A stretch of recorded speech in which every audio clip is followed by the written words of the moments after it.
नमस्कार, आपका स्वागत है इनसाइड प्लस में।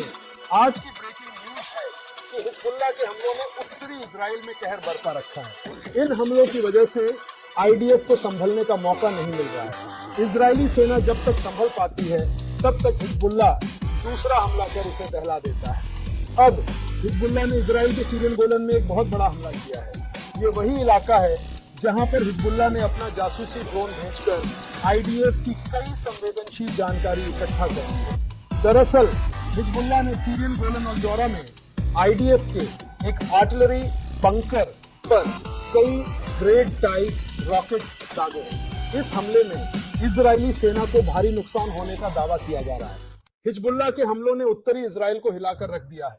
इन हमलों की तीव्रता और निरंतरता ने इजरायली डिफेंस फोर्सेस को एक असहज स्थिति में डाल दिया है।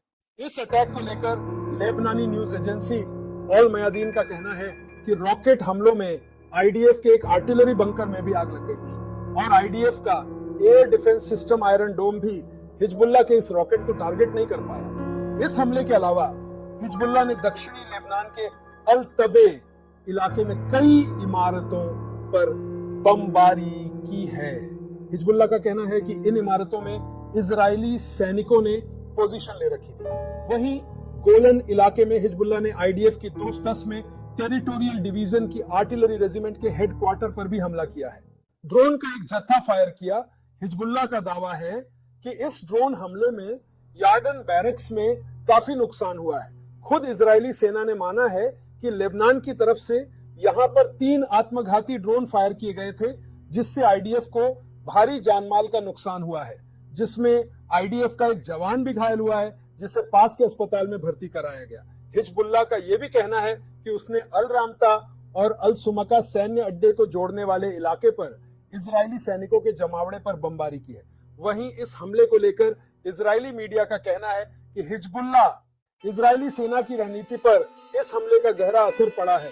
अब उन्हें अपनी सुरक्षा योजनाओं और हमलों के जवाब में नए तरीके अपनाने पर विचार करना होगा।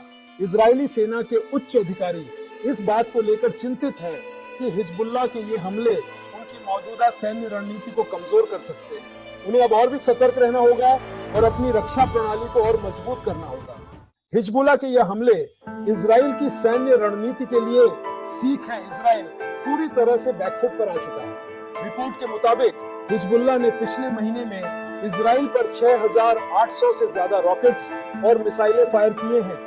इन हमलों में करीब 710 जगहों पर आग लग गई, जबकि हजारों एकड़ जमीन आग की लपटों में राख में तब्दील हो गई है।